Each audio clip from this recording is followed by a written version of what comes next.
time at home when you get way. Yeah. Again, and we also... Are you hiring right now?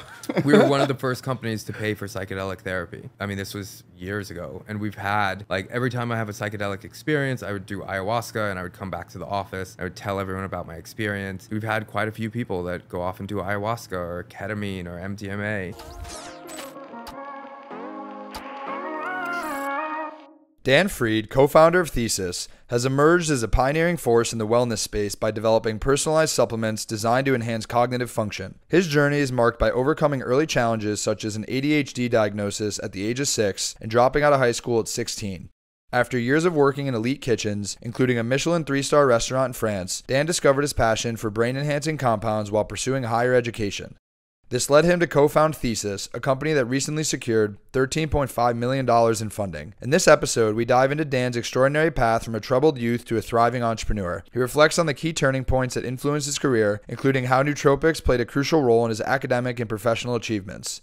Dan also offers an in-depth look at the science driving Thesis, the company's approach to personalization, and their mission to influence the future of mental wellness. Welcome back to Season 2, Episode 11 of the Turning Pro podcast. Today we have Dan Fried, who's the co-founder of Thesis, joining us. Thanks for joining today, Dan. Yeah, thanks for having me. I'm happy to be here. So I want to jump right in. The first thing I want to talk about is actually the story that you just told me before we hit record while you were in the bathroom, Adrian, because I'm absolutely mind blown by this. So maybe just give a quick background on what Thesis is, and then I kind of just want to jump right into it. Yeah, so Thesis is nootropics made for your brain chemistry. I have struggled with focus and attention my entire life. And, you know, I've been on and off medication. I had a lot of struggles in school. I'm just not made to sit in a classroom. And when I finally found nootropics, it unlocked the ability for me to do that, to focus for long periods of time. And so the process of finding the right ingredients for my brain chemistry was this iterative approach that took 6 months and thousands of dollars. We essentially took that process that I went through and compressed it down so our customers can find the right ingredients for them in less than a month for less than $100. So I think an easy way for you to tell your story to people listening, because as I mentioned to you before we started, one of the craziest stories that I've heard and seen from the guests we've had on this podcast so far, but would love for you to tell your story in tandem with the fact that your investor didn't actually believe your story. Yeah, so I'll give you more of the backstory. You know, I was expelled from preschool. I don't remember it, but my parents won't let me forget it. And I was just always in the principal's office, getting suspended, having behavioral issues. When I was 6, they sent me to a psychiatrist who diagnosed me with ADHD.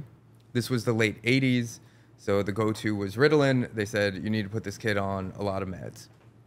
My mom was concerned about giving Ritalin to a child, and there was still a lot of stigma around ADHD back then. It wasn't the same thing as it is now. And there's still stigma now. And so I went untreated and continued to struggle in school.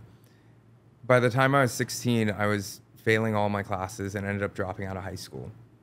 And I went to work in fast food. I was making minimum wage, making sandwiches at Subway. I watched my friends graduate high school, go off to college. I was still working minimum wage jobs, and it was demoralizing. It was so difficult because I couldn't understand what was wrong with me. Like, why couldn't I do what seemed so easy to everyone else? And, you know, I got a lucky break and ended up becoming a chef. It was one of the luckiest things ever. I was waiting tables in a restaurant, and one of my regular customers happened to be a chef. And he hired me basically on the spot, even though I had no experience, and he took a bet on me, which was incredible. It changed my life. What was the conversation that led to that? So he would come in a couple times a week in the afternoon when it was slow in between like the lunch and dinner rush and eat with his wife. And one day he came in with a chef's coat, and I just told him, like, he was somebody that I knew because he came in multiple times a week. I was just like, you know, my dream is to be a chef. I hope one day I can do it, and maybe like culinary school or something. He's like, listen, I work at the hotel across the street. It was the Westin Century Plaza in Los Angeles. So it was a really nice hotel. He said, come in, fill out an application. So I went in, I filled out the application, I gave it to the woman in HR. She looked at it and she's like, I'm sorry, you're not qualified. Like, you have no experience. you never went to culinary school. I said, Chef Andreas told me to come in and do this. She picks up the phone. He walks in 2 minutes later. He's like, hire him. They hired me on the spot. And then I worked there for about a year doing like mostly banquets, but some like restaurant work. And I learned how to cook from scratch. It was the most incredible opportunity. And when I left to start traveling and cooking. And I asked the chef, I'm like, why did you take a bet on me? And he said, you know, I saw you in that restaurant working your ass off, and I knew that you knew how to work, and I could teach you how to cook. Whereas a lot of the people that are coming from culinary school, they know how to cook, but they don't know how to work. And yeah, I'm forever grateful that he took a bet on me.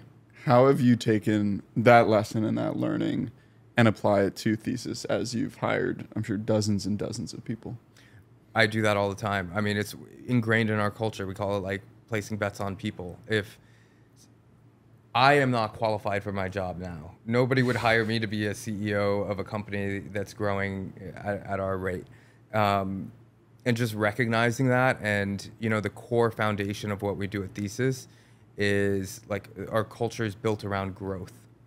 And so our first employee, it's his second job out of school. He was like 2 years out, and he just kept messaging me, cold email.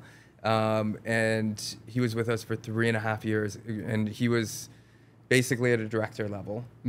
So for somebody his age, that is incredibly impressive. I was saying when I came in here, we have somebody doing our media buying, managing a 7-figure budget, and it's his first job out of school.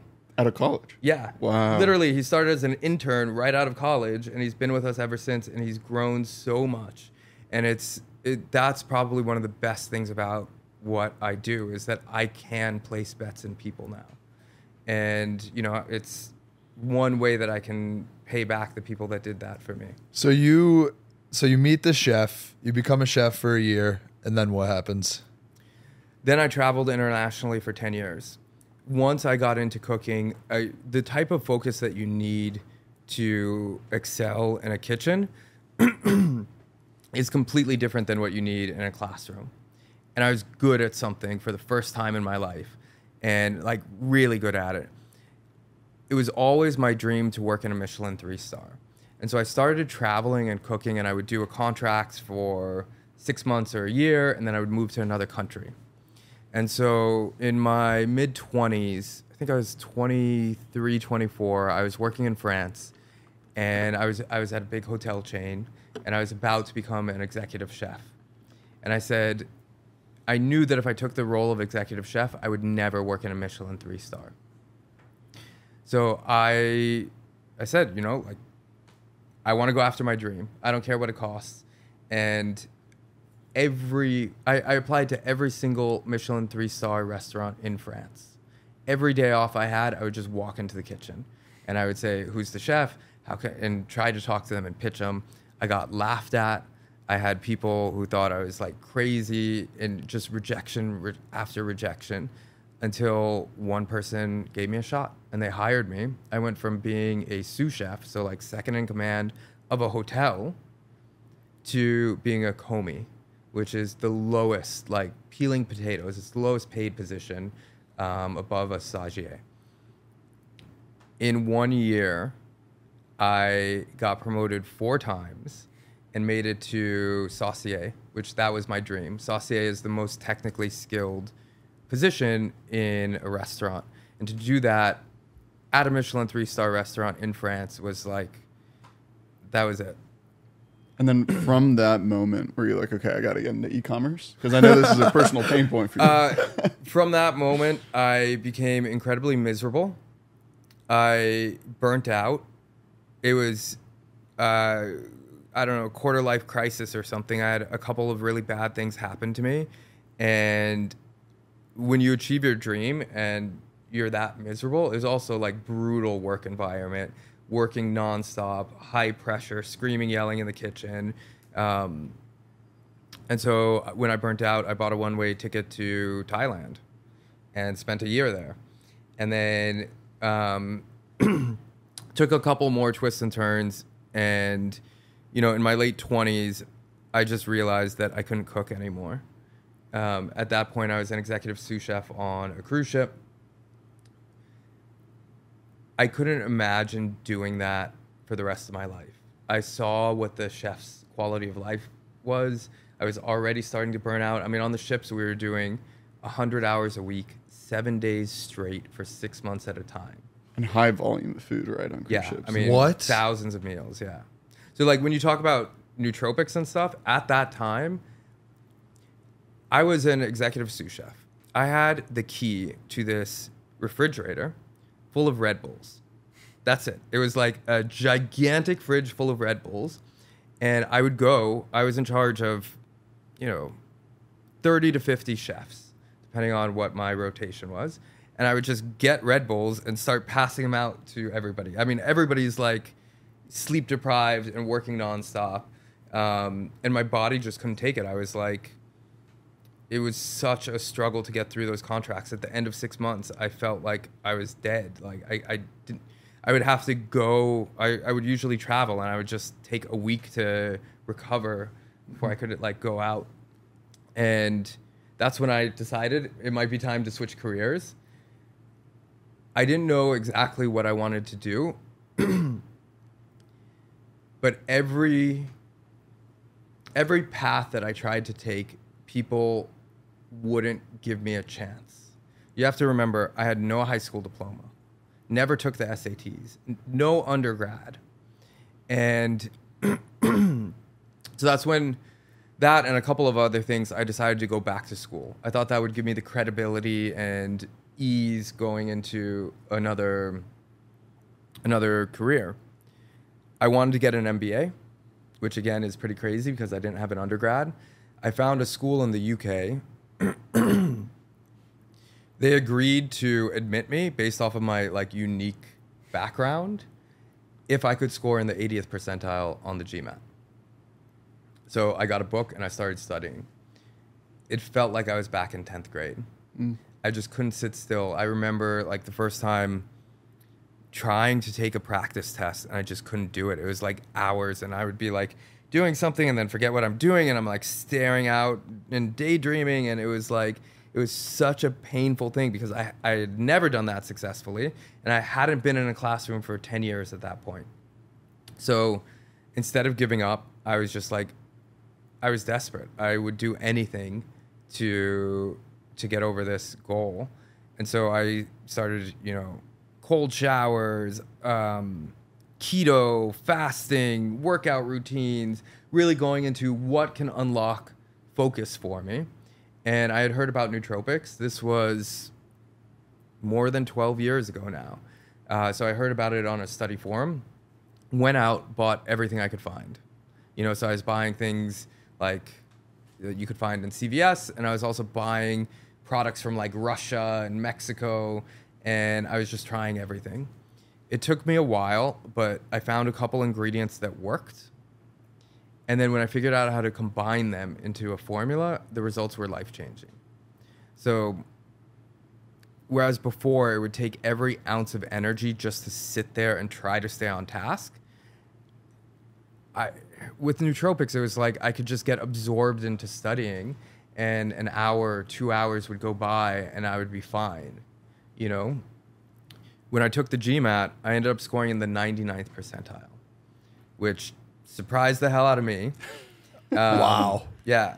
You're like, I was equally surprised. Yeah, you should see my face. When I told you the investors didn't believe me, they had me send them the GMAT score. They're like, they said, there's no fucking way you could do this. And I sent it to them, and they were, yeah.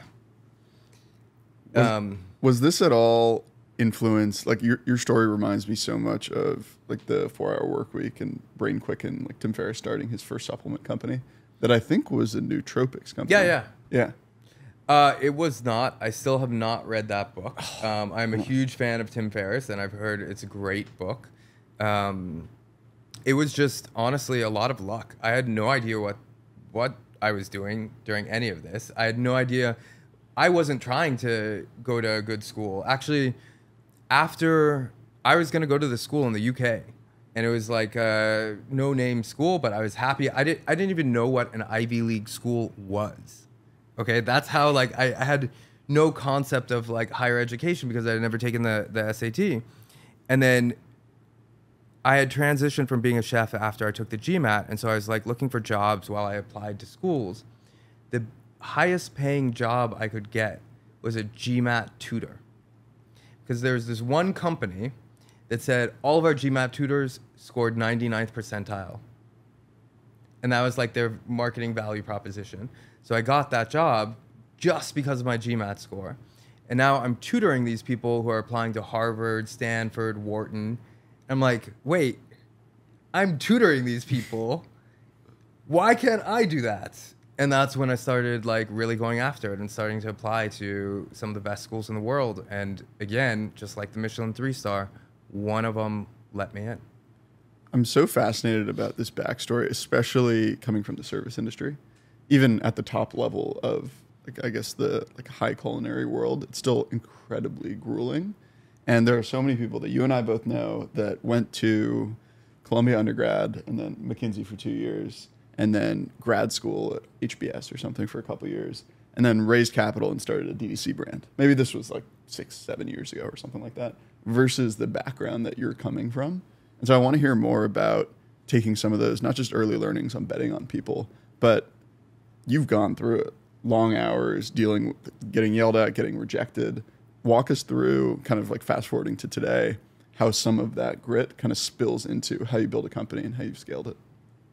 Yeah, I mean, work, I've always given everything I have to work. It's just something, even when it wasn't my company, I do think it feels a little bit different when it's yours, but work was always something that I wanted to excel at.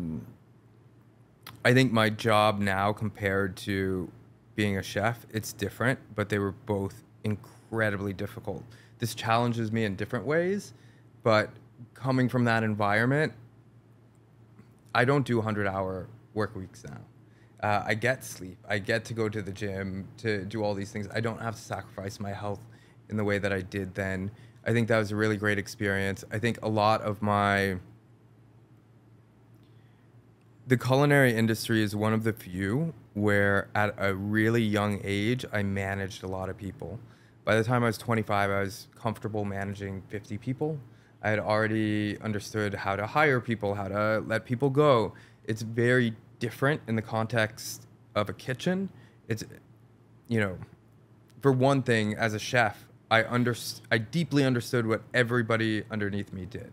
As a CEO, that's impossible because there's just so many different roles. But as a chef, it's like I can butcher, I can bake, I can like do garde manger. I understand everything. But a lot of those early management skills and just like the lessons from then are still with me. And I worked international for 10 years. And so the first time I managed somebody was in Turks and Caicos, which was such a huge challenge. And like dealing with international unions and different cultures and different languages forced me to adapt in a way that I think is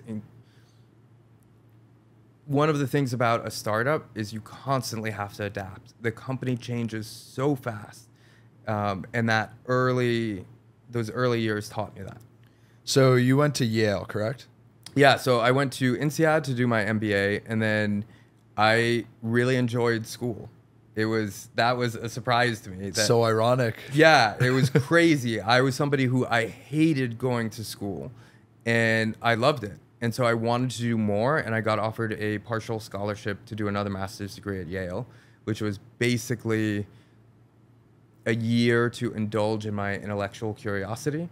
There was no reason to do it except for fun. And then where did Thesis come into play after going to Yale? So I was always an evangelist for nootropics. As you can imagine, it had such a huge impact on me. So I was giving them to my friends, my family. It was just a part of my life since taking the GMAT. And after Yale, I moved to New York. I was working in early stage startups. And I started in my apartment doing these trials of nootropics. Essentially, I saw that when I would just give what works to me to other people, sometimes it would work, sometimes it wouldn't. And so I thought, how can I create a process where people could try a lot of different ingredients, figure out what works for them, and then I could take that data and customize their next box. And so the early, this was like 2016, which is crazy. That's like 8 years ago. And it was just a side project. I was selling, like the first boxes, I think I was selling for $20 out of my apartment. And then before I knew it, like friends of friends started to text me, and I'm going around the city selling these boxes, and I made them nicer and bigger. But it was just a side project until early 2017, where I had this decision. I had, at this point, there's a couple $100,000 in debt for student loans because I went back to school, and I got offered, or I was in the late stages to be offered a really good role. And I also had this nootropics thing where people were just texting me nonstop, and I saw that they really liked it. And so it was like this fork in the road, and I had a conversation with a mentor of mine, and it was like, you got to make a decision. Like, these opportunities don't come around often. You have a product that people are like going through all this pain to do and to keep buying. And so I just did it, even though it was the last thing I wanted to do at that point for financial reasons. And from there, I was just in it. So can you maybe explain to people listening what nootropics are? Because I imagine not everyone who's listening to this right now even know what a nootropic is.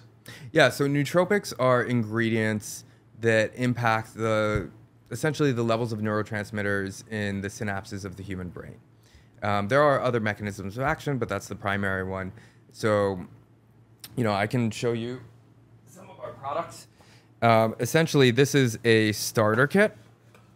And what we do that's unique, what we found the real challenge is finding the right ingredients for your unique needs. There's a lot of nootropics out there. Most of them are just kind of like a one-size-fits-all. Here's a bottle, take this pill, it's gonna help you focus.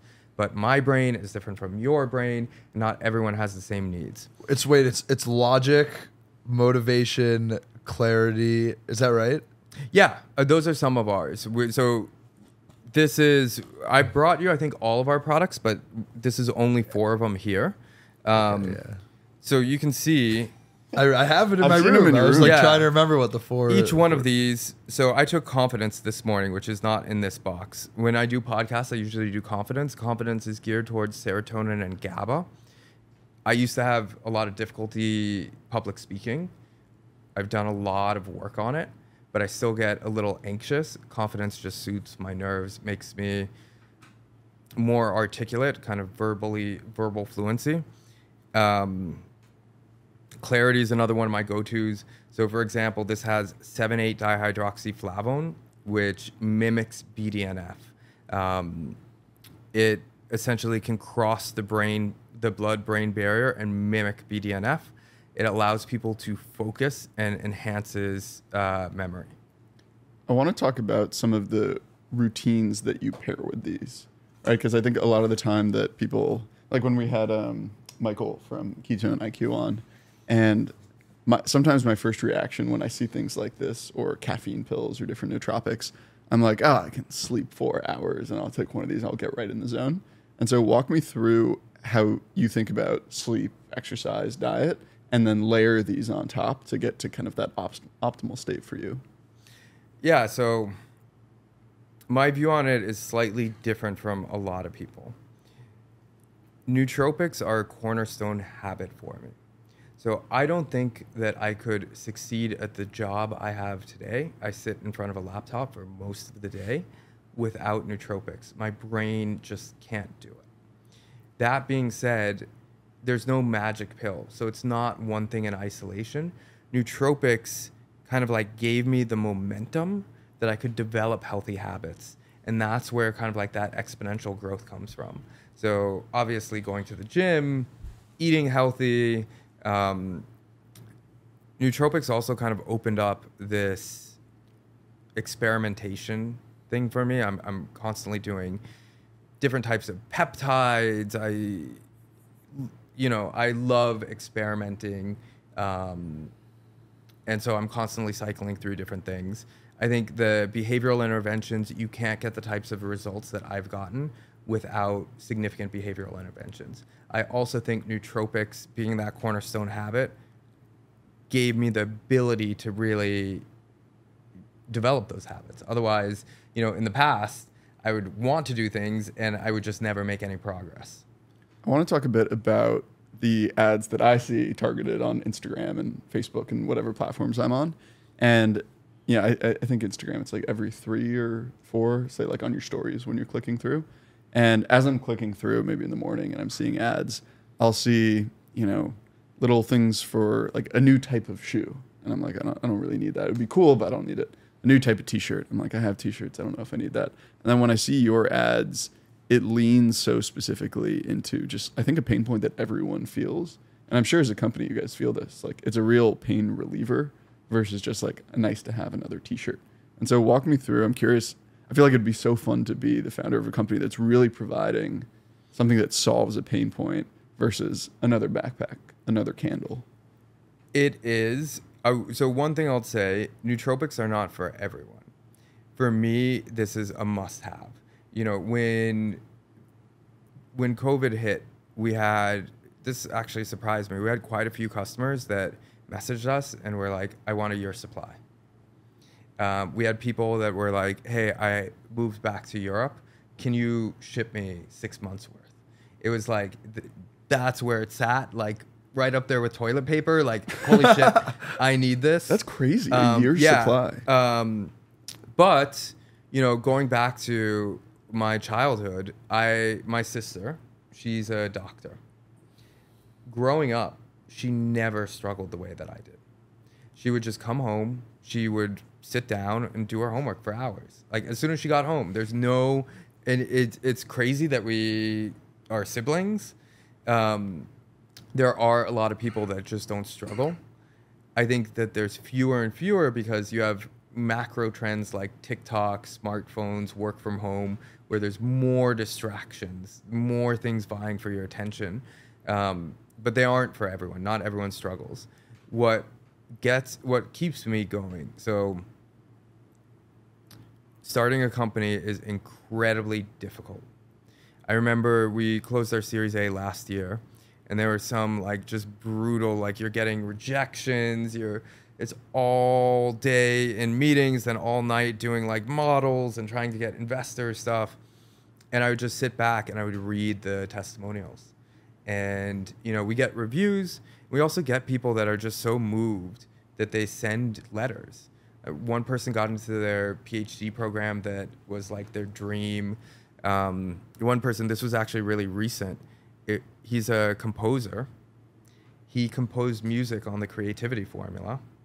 And a lot of people struggle with kind of like writer's block or like creative blocks. And he was just like, this has changed the way that I relate with music. Here's what I made. And he sent it to us and we listened to it like as a company. And we get that in every all hands. We read multiple reviews, testimonials, thank you letters that people send into us. And it's incredible to know that we're having that impact. What would you say is the process as a user to think about, like, how to identify which ones work for you as an individual? So we call them winning moments, and it's different for everyone. So one of our board members, he was a mentor of mine for a couple of years before he joined the board, and he plays tennis. And so he was trying the product. This was like in the very beginning.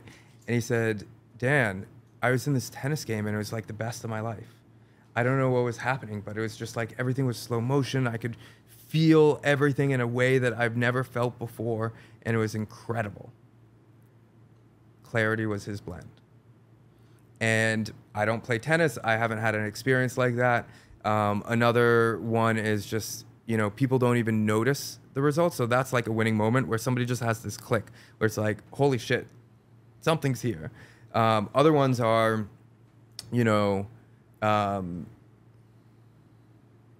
where this is one I've heard, you know, they never fold laundry. It's just kind of like always in a pile, and everything's kind of just like messy. And while they were on this, they didn't even notice, but like their laundry's put away. Which one is that? I got to give that to my girlfriend. So it's different for everyone, but usually things that go for dopamine or norepinephrine. So that would be energy and motivation. Do really well with things like that. People are like, hey, like I cleaned my garage for the first time. It's been on my to-do list for a year. So there's things where people don't even notice. It's just like shit gets done. Or there's where somebody feels it. Like for me, when I really noticed it was working, it was those early GMAT days where I went from struggling to, you could see it in my scores. Like my practice test scores when it started working just went like that. But it was also, I would sit down and then 2 hours would go by and I was still doing that. That never, it was impossible for me to do something like that previously. Yeah, because I think for me as a user, which I mentioned to you, I very much think about like, you know, what are messaged in terms of the different offerings you have and like situations where you should be taking it or where it's best suited. And then I think about things that maybe invoke stress for me, or like an example for you would be when I have days where I have a lot of calls. I get like very riled up and anxious at the end of the day where it's like I have so much to do, but my mental battery is on zero. And I know that the way that I feel is not good. And that was kind of one of the examples that like prompted me to be more curious about this, was like there's certain things that I do in my life that I know make me feel a way that I don't love. So it's like, how can I find something that can maybe help combat that? And I think one of the things for me though is that I'm not very good about like checking in with myself. Like, okay, I did this one thing differently during this event. How did it make me feel after the fact? I feel like I kind of just go through it and take it at face value. And I don't know if that's something you've heard from users or not. I don't think I've been great about actually sitting down and checking in with myself, but I very much am intentional about thinking about different situations relative to what you guys say each of the different offerings helps with, and I use it in those moments. Yeah. So I'm an advanced user. There's a lot of things in what you said. On days like that, like today, I'll take 2. So I took confidence before this, and I'll take a clarity later in the afternoon. I am in back-to-backs all day until 9 p.m. tonight. Like literally, I can show you my calendar. Oh, I believe it. It's like I probably won't. I'll like eat really, really quickly. This is not good or healthy. This is kind of like, I wouldn't be able to do it without nootropics, but even with nootropics at 9 p.m. today, my brain's going to be scrambled and I'm going to be burnt. Yeah. Like it extends what I can do, but if I just take that and I pile more things in there, it allows me to do more, but I'm still going to feel that. Because this is a short week, I'm choosing to do that today. But I know myself, if I did this every day, I would not be happy. I would not be able to go to the gym. I would not be able to keep my healthy habits. And like that feeling at the end of the day where it's just like, I feel like my brain's scrambled. I can't do that every day. Do you have any moments or specific recurring times? It could be every day, it could be every week. I know some people use journaling. Some people talk to their significant other or friends to kind of sit down and like, hey, this is what happened this week. How am I feeling about it? Because sometimes I feel like before starting a company, I used to do that all the time. And I was like an early stage investor. And I didn't need it at the time because I didn't have crazy days until 9 p.m. And now that I'm on those back-to-back days, kind of similar to you, maybe not till 9 p.m., I feel like I don't even have the time to think about like sitting down and reflecting on it. But I definitely need to. And so I'm curious, do you have any of those baked in? Like every Saturday morning, you look at your past week and you're like, this didn't make me feel good. I shouldn't have been doing this. So I have a executive coach where we kind of go over things like that. With my fiance, we do relationship scrum where we see, so like I live with her, I've lived with her for 5 years. And so she can see like, hey, Dan, every night you're coming home, you're like burnt. And it's great having somebody like that. I have one-on-ones with my direct reports and I have people that I trust. I have great investors and board members that I check in with. I do psychedelics. So that's kind of like my really big check-in. Let's go deeper on that one. I'm interested. Yeah, I mean, so I have different practices. The one that's closest to kind of like a self check-in is I will do ketamine and or 5-MeO DMT. I will do it alone, and I just go really, really deep, and it gives me perspective. It's a time that I can kind of like evaluate, and so it's almost like a meditation routine that I've developed over many years. And that's like checking in with myself. And it also just clears away. It allows me to process, because I'll build up like resentments are the worst. It's rare that I get like I'm always constantly clearing things so that I don't get resentments. But when you're in a business, there's like legal issues and people issues and all these things pop up. It also helps me process things where I'm like, I have a decision and I don't know exactly where to go. I'll do a really deep psychedelic experience. How frequently do you do that? It depends. Sometimes it's a couple times a month. Sometimes it's once every 3 months. When I'm going through more stressful times, I usually do it more just because there's more to process. Is there a specific trigger that you're like, okay, I need to go do one of these things? And is that one of the people that you're working with, your exec coach or your partner or your direct reports, that will proactively tell you, like, hey, you're not showing up as you need to? Or is it, I assume you can also feel it partially personally, of just like, I'm overwhelmed? Yeah, I feel it. For me, it's kind of like I feel that I'm called to doing an experience. I have a lot of great people in my life. This is, when you look at founders that go a little crazy, I'm always curious, like, how does this happen? You know what I mean? Like, you've heard all the stories, there's all of this stuff. I'm like, I don't get it. Like, that's really fucking crazy. I have a board that they're incredible, and I'm honest with them and I listen to them. We don't always agree, but having that relationship that I know if I start going crazy or I start like behaving in a not good way, or if I'm struggling, let's say like, Dan, what's wrong? We're a big feedback culture. So this is one of the things that I did a couple weeks ago. I asked the entire company for feedback. Just 3 questions on a scale of 1 to 5, where 1 is like, Dan should be fired, and 5 is he's incredible. Rate me. What are things that I do that you like? What are things that I do that you wish I didn't, or things that you think I should start doing? And that was it. And I sent it out to everyone, and then I published the results. I anonymized it, and every single piece of feedback I addressed. I'm like, hey, all of these things are about this one issue. I understand. This is what I'm doing for it. There were certain things that I disagreed with. I'm like, I know that you're saying this, but I actually kind of like that, and I think it's okay. We can disagree here. And I let everyone in the company read it. So I have a question on that. Did you anonymize it before they gave the feedback, or you only anonymized it in terms of sharing it with everyone? Because we did a feedback loop with our company, but we let it be anonymous so they didn't feel like they were going to be judged if you knew that this one employee said this one thing. Yeah, so we do 2 things. We have fully anonymous feedback where I don't even know who gave it to me, and we do that regularly. We do that for me as an individual, and we do it for the company, where it's like, what are things that you like about the culture and stuff like that. In this one, we don't share that transparently. We address the feedback. So we're like, hey, people are saying this, and we do stuff like that at all hands. In this exercise, it was not anonymous when they give it to me. Got it. But it's anonymous when I share it. But it's also, there's the agreement that this is going to be shared transparently. There's no editing.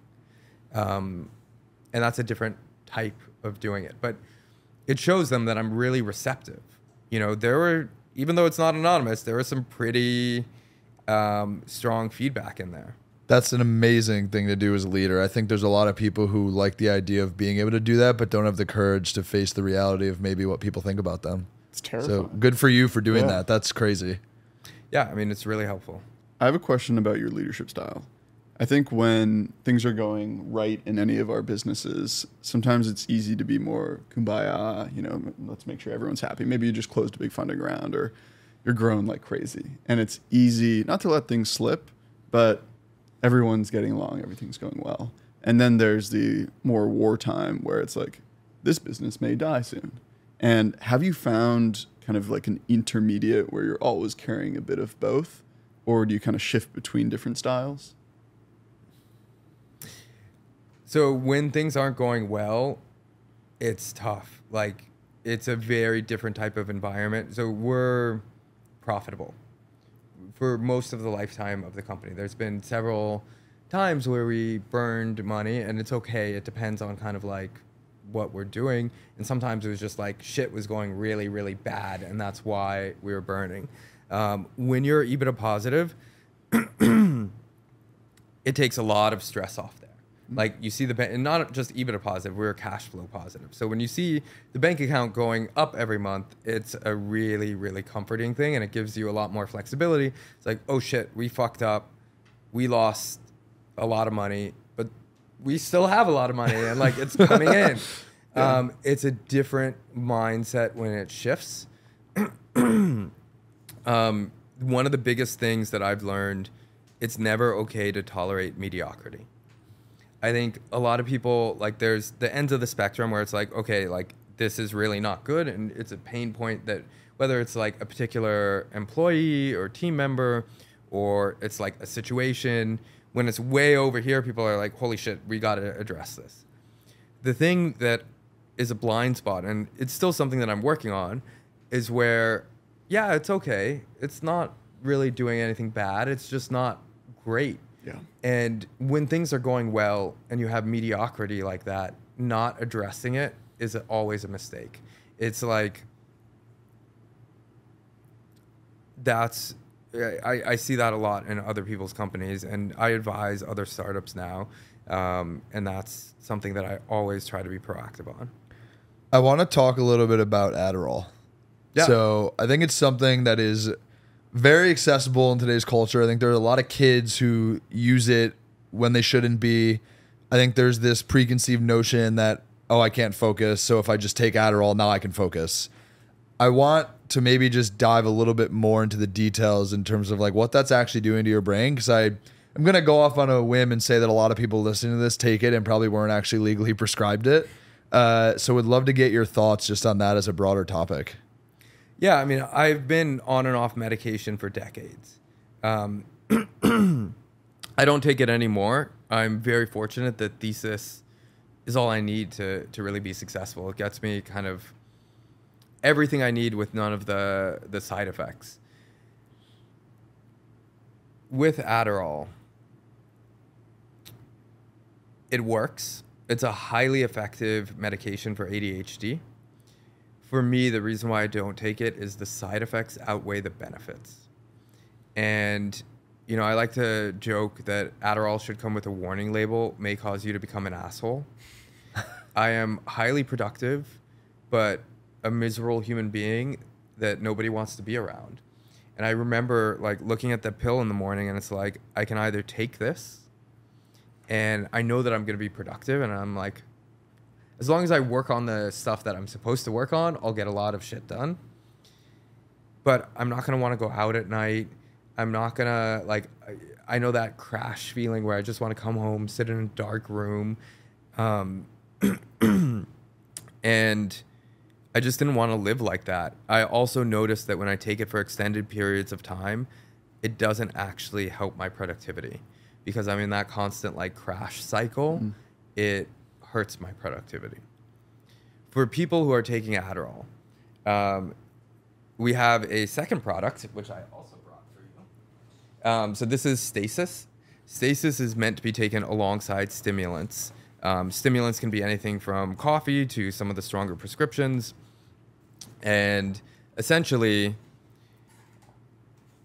the benefits of Adderall happen because it's increasing levels of dopamine and norepinephrine in the synapses. It's flooding them with that.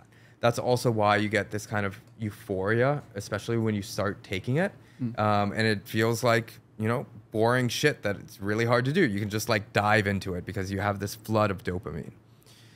Unfortunately, it also increases levels of glucocorticoids, cortisol, the stress hormone. It increases levels of oxidative stress. Exercise increases levels of oxidative stress. Adderall happens to do it significantly higher. And it can do things like oxidative stress. There's something called a hydroxyl radical, which is very damaging to cells, and Adderall increases levels of this. What we've done with Thesis is we've essentially precision targeted ingredients to counterbalance some of these. So if you know that you're raising levels of cortisol, taking an adaptogen to balance that out can balance out just overall mood and well-being. If you're increasing oxidative stress, we have some of the most powerful antioxidants on the planet, like astaxanthin and oceanics, to neutralize those free radicals. And to me, this is just kind of like a no-brainer for somebody that's taking it. I've never met anyone who's taking Adderall who doesn't know that it's somewhat harmful. It's kind of like smoking. I used to be a smoker. It's like, even before they discovered smoking's bad, like, I just knew it. You know what I mean? Like, you kind of know. Yeah, it just it's can't like, be good for me to light something and inhale it into my lungs. Exactly. And I fucking love nicotine. I don't use it anymore. But it's, yeah, I do think that there are some people that need Adderall and should be on Adderall. I think that the dangerous pieces to Adderall, there's a lot of people using it that don't need to, and don't understand the damage that it can do.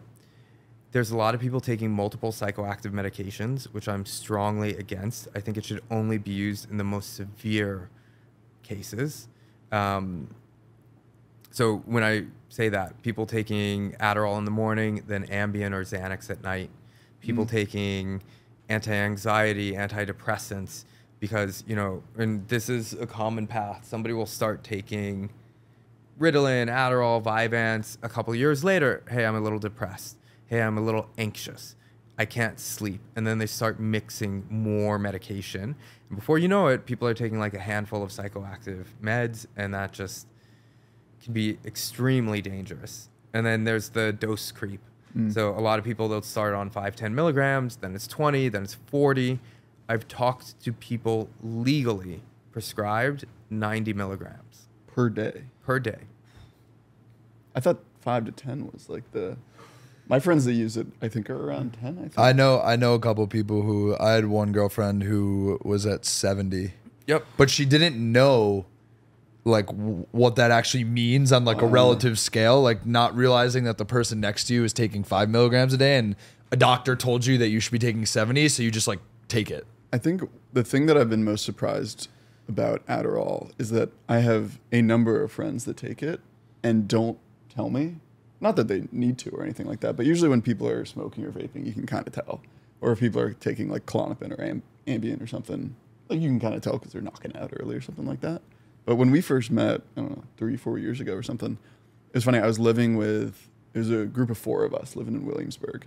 And I remember it was like 4 or 5 weeks in, and I'd met you and I'd taken some of these home. And I'd tried a few, but I've pretty serious OCD, but I've never had issues with ADHD. And I just have coffee, and it added something nice to my day, but it wasn't that like I need to have. And then all of a sudden, because there were some extras lying around, my roommates and the other people I was living with started to take them, and they are still ordering them to this day. I think all 3 of them are still using it. And for the longest time, I was like, why do they specifically? Like, I liked it, but it was like, I'm already having coffee. Like, I'm not sure if I need it. They were still taking it to this day with them in the new apartments I'd live with them in. But I think the funniest part of that story was that I remember there was, before I realized that they all told me that they were taking Adderall, I remember there's like a week period where, I don't know if they're upping their dose or something, but on multiple days I'd finish work and I'd go to the living room to hang out, and all of them were nonverbal. They're all kind of assholes. And I was like, what is going on? I was so confused. And then I think that weekend or something, all of them were like, oh yeah, we all share prescriptions. I was like, that makes a lot of sense. It was a weird moment where you kind of realize, like, oh, there are side effects to this because I'm hanging out with you all, and I can tell. it's just so accessible. That's like the biggest thing to me is I think a lot of people who started doing it didn't even need it. Like I think that it's a great comparable as a vape. Yeah. Like the vape was initially created to get people who were smoking to stop smoking, and all of a sudden it made a bunch of kids addicted to nicotine who never lit a cigarette in their life. I kind of feel like Adderall is similar in some ways where people you're like distracted for 30 minutes in college from a test, and the kid next to you is like, oh, take an Adderall, and all of a sudden that's your routine. So every time you study for a test, you're taking Adderall. I guess my question for you, do you see this as like a substitute for, like, if people listening who are on Adderall, is like this a really good way to try to get off of that, I guess? So we don't try to get people off of Adderall. I've gone off Adderall many times in my life. It's something that should be between them and their physician. Yeah. What I look at our approach is it's this kind of like two-pronged approach. So Thesis is the healthy, safe kind of first line of defense for people who have issues with focus. I think, you know, it's crazy that if you go to a doctor, really the only tool that they have is Adderall. And there's a lot of people that I do think ADHD is probably overdiagnosed. It's hard because in the past it was underdiagnosed. But there's a lot of people, you know, my goal 5 years from now, if people have trouble with attention and focus and they go to the doctor says, hey, why don't you try Thesis or Nootropics for a couple of weeks? If you still need help, come back and you'll get a prescription for Adderall, and we'll give you something like Thesis to mitigate some of the side effects that come along with that and help you protect your brain. At product maturity in the future, that's a system that I see. I do think that there are people that need Adderall to function. It's highly effective when it's at the right dose and it's managed well. And I also think in children, it's okay.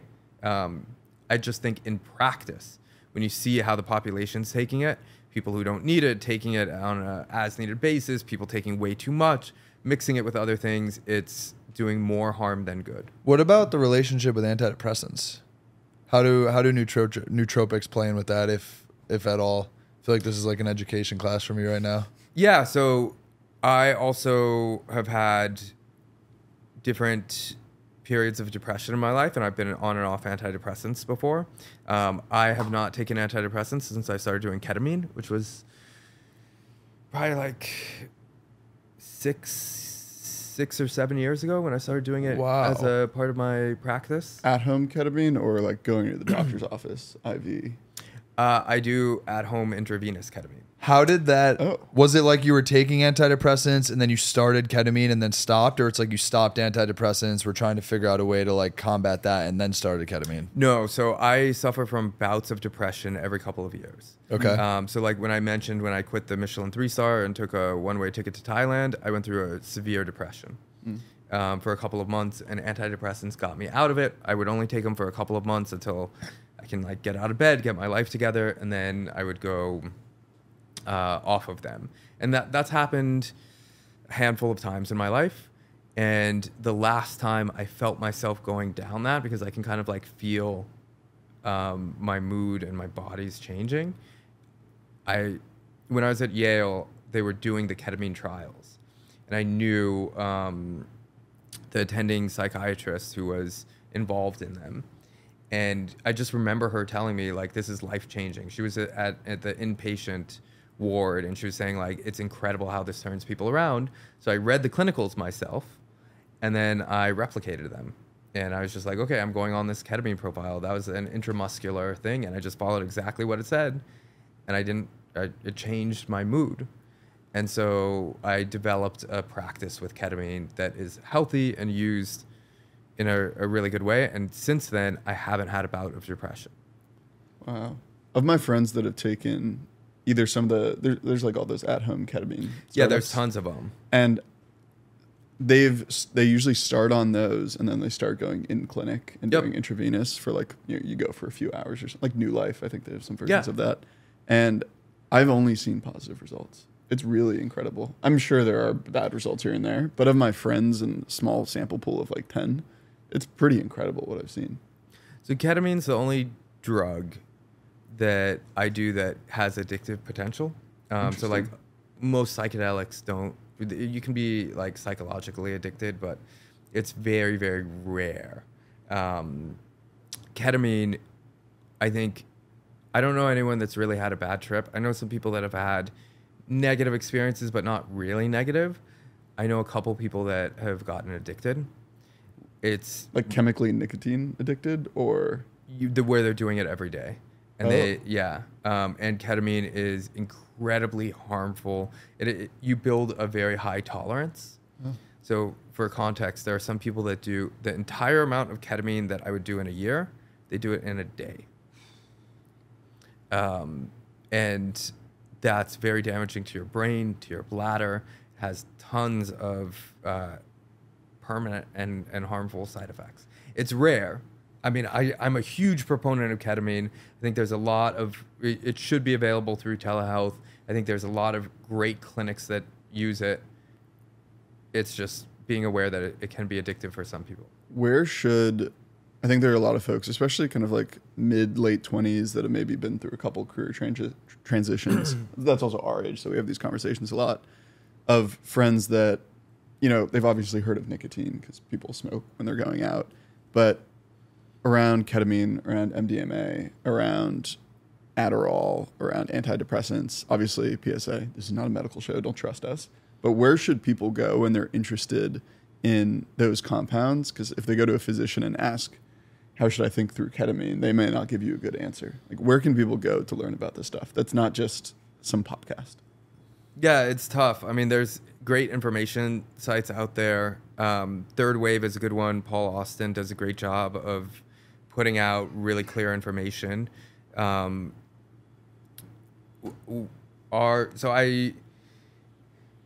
three areas of my life where I evangelize and I just absolutely love it are nootropics, psychedelics, and dogs. And dogs? And dogs. I think I will always work in one of those three categories. Love I'm that. always saying, like, getting a dog was one of the best things I ever did. What kind of dog? She's a mix, but kind of like a Labradoodle, really curly hair.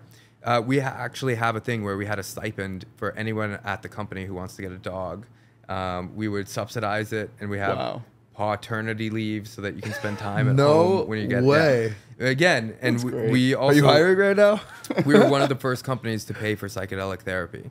I mean, this was years ago, and we've had, like, every time I have a psychedelic experience, I would do ayahuasca, and I would come back to the office, I would tell everyone about my experience, and they can see the change in me. That we've had people, we've had quite a few people that go off and do ayahuasca or ketamine or MDMA. I think it's just more being honest and open about it. It's unfortunate because it's not legal. It's really important to know that you're doing it in a safe environment, that what you're doing is safe, because there's a lot of stuff out there that isn't. Yeah. And it's hard for people who just don't know where to go or how to do that. I think part of it is also surrounding yourself by folks with like a pretty open mindset, because that naturally leads to social settings where you can talk openly about these things. And so I'm not saying like go to Burning Man, but there are certain friend groups for sure that, again, are not doctors or physicians, but it's not like you're just looking up online like where to go do ayahuasca. And usually those circles can kind of get you into the first couple steps. And a lot of the time it's like really nice clinics. I've never done it, but I've always been intrigued. I mean, there are also a lot of doctors who are starting to work with psychedelic medicines. Yeah. I mean, tons of them, both like clinicians and psychiatrists, PhDs, a lot. I mean, because of the circle that I'm in, I know a lot of doctors, and either they do it personally or they do it in their practice. It's just they can't advertise. Dan, this has been awesome. I know we're over an hour now. Oh, okay. Yeah, we've kind of Sorry, just I was about gone. to keep going. No, you can ask one No, final no. question, but I want to be conscious of your time because I know you have calls Yeah, back to you got back back to until back. 9 p.m. So maybe you could wrap it up with one final question. Okay. We got to talk about turning pro moment. And so over the past, let's call it 3 to 4 years running Thesis, was there a specific moment or series of moments where specifically your leadership style and your ability to scale the company noticeably changed? You kind of started operating on a different level. Yeah, I mean, there's been so many.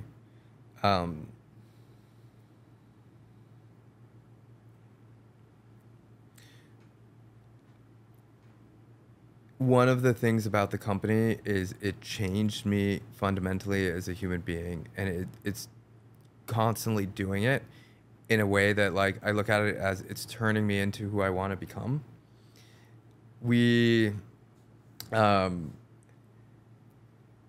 I had a thing for applying to YC, and it was like, you know, I applied the first time when the company was a couple weeks old. We ended up applying 7 fucking times, which is crazy. Adam, No way. 7 times. We had interviews, multiple interviews. They flew us out there, all this stuff. Every single time we were rejected. Invite him to the party when you exit. The last time Adam, my co-founder, sat me down and he's like, dude, why the fuck do you keep doing this? Like, we're at like, I think it was like $1 million a month in revenue. You were still applying. And yeah, because all of my friends went to YC. They do such a good job at marketing. But one day, not that long ago, we did like this company offsite in Mexico City, and Adam was there. My other first co-founder was there, and I was going through all these old pictures, and I found the YC videos, and I just started watching like the first one, and you could see the transformative growth, the way that I talk, the way that I present. I've pitched this company 1,000 times. I can't tell you how many investor pitches have gone like sideways and rejections and all this stuff. And just having that visual, when I almost cringed when I saw the first video. I'm like, it looks like a different person. And there's a lot of things like that where at the time there's like really stressful moments. We had like a minor layoff where we had to kind of like restructure a team, which was one of the hardest things I had to do. We had co-founder issues. Like, all of these things fundamentally changed me because they were very painful learning experiences, but you don't really notice it when you're in it. But looking back at some of the pictures and seeing some of the people that were along the journey, it's just like, holy shit. Like, even what I was like a year ago doesn't compare to what I can do now. It's just an incredible growth trajectory. Great way to finish the episode. Great way to wrap. Can you talk to that camera on the left? Tell them where people can learn more about Thesis and Stasis.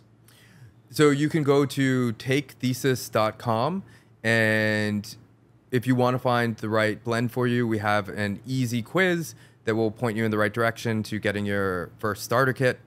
If you are somebody who relies on stimulants and you take stimulants, I would recommend going to takestasis.com, and you can learn about some of the ingredients that we have in there and how taking Stasis is synergistic with stimulants. Hell yeah. Thanks for coming on, man. Dan, this was awesome. Thank you.